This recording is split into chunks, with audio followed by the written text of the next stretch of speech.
सुप्रभात। आज मैं आपके सामने कक्षा 6 के दूसरे अध्याय बचपन का छठा और आखिरी भाग लेकर उपस्थित हूँ। जैसा कि इसके पिछले भाग में हम इसके प्रश्नोत्तर कर रहे थे, तो उसी क्रम को आगे बढ़ाते हुए हम आज भाषा की बात का चौथा प्रश्न करेंगे। प्रश्न है, इस वाक्य में रेखांकित शब्द सर्वनाम है। किस वाक्य में? तो यहाँ वाक्य दिया हुआ है, कपड़ों में मेरी दिलचस्पियाँ मेरी मौसी जानती थी। और इसी वाक्य के विषय में बात की जा रही है कि इस वाक्य में रेखांकित शब्द यानी मेरी शब्द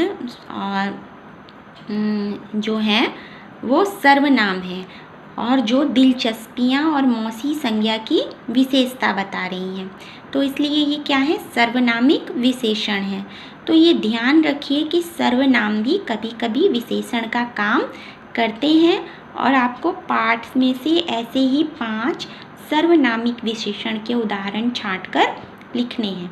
तो जैसा कि कल के भाग में हमने सर्वनामिक विशेषण का एक उदाहरण पढ़ा था, जैसे कि तुम्हारा नाम बहुत सुंदर है, और मैंने आपको सर्वनामिक विशेषण के बारे में बतलाया भी था। तो अगर आपको ना समझ में आया हो तो आज मैं इसको फिर से एक बार दोहराऊंगी।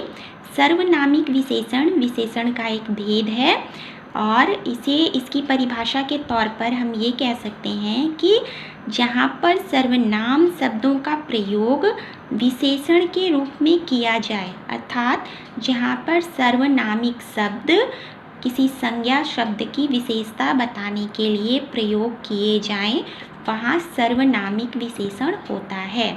जैसे कि कल वाला उदाहरण हम देखेंगे, तुम्हारा नाम बहुत सुंदर है। यहाँ नाम की सुंदरता की बात हो रही है, लेकिन कौन सा नाम सुंदर है? तुम्हारा नाम। किसी स्पेशल व्यक्ति का नाम, किसी खास व्यक्ति का नाम, तुम्हारा नाम सुंदर है। तो यहाँ तुम्हारा शब्द जो है वो नाम शब्द के लिए विशेषण के रूप में प्रयुक्त हुआ है, लेकिन इसके साथ ही तुम्हारा शब्द सर्वनाम भी है। तो इसलिए यहाँ तुम्हारा शब्द सर्वनामिक विशेषण का एक उदाहरण कहलाएगा। उसी तरह से इस प्रश्न में आपका दिया हुआ है, कपड़ों में मेरी दिलचस्पियाँ मेरी मौसी जानती थी। अब यहाँ किसकी दिलचस्पियों और किसकी मौसी की बात हो रही है? मेरी, यानी मेरी शब्द दिलचस्पियाँ और मौसी इन दोनों शब्दों के लिए विशेषण बना है। तो इसलिए सर्वनाम होने के साथ साथ ये विशेषण की भूमिका भी निभा रहा है। तो ये शब्द यहाँ सर्वनामिक विशेषण हो गया। तो आशा है आपको सर्वनामिक विशेषण समझ में आया होगा। इसी आधार पर हम इसी पाठ से कुछ उदाहरण लेंगे। तो हमारा पहला उदाहरण है, बचपन में हमें अपने मोजे खुद धोने पड़ते थे। अब यहाँ हमने अपने शब्द को रेखांकित किया है। क्यों? क्योंकि अपने यहाँ पे सर्वनामिक विशेषण होगा। कैसे? तो आप वाक्य को फिर से देखिए, बचपन में हमें अपने मोजे खुद धोने पड़ते थे। अब किसके मोजों की बात हो रही है? अपने, यानी अपने मोजे के लिए विशेषण है। तो ये सर्वनामिक विशेषण का उदाहरण हुआ।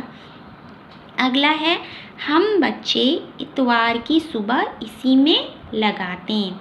अब यहाँ पर भी आपको सर्वनामिक विशेषण देखने में मिलेगा। इसके अलावा हमारा तीसरा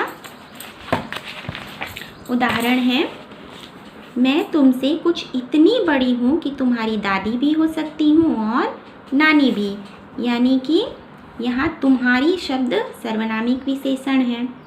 हमारा अगला है, कुछ एकदम लाल कुछ गुलाबी रस भरी कसमल। अब यहाँ कुछ शब्द जो कि सर्वनाम है और विशेषण भी है ना।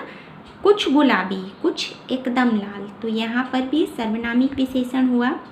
अगला है, मैंने अपने छोटे भाई का टोपा उठाकर सर पर रखा। अपने छोटे भाई, यानी भाई किसका है? अपना है। तो यहाँ अपने शब्द में सर्वनामिक विशेषण हुआ। तो इस तरह से ये 5 उदाहरण सर्वनामिक विशेषण के मैंने इस पाठ से लिए हैं। आप चाहें तो और भी विशेषण के उदाहरण इस पाठ से ढूंढ सकते हैं और उनको लिख सकते हैं।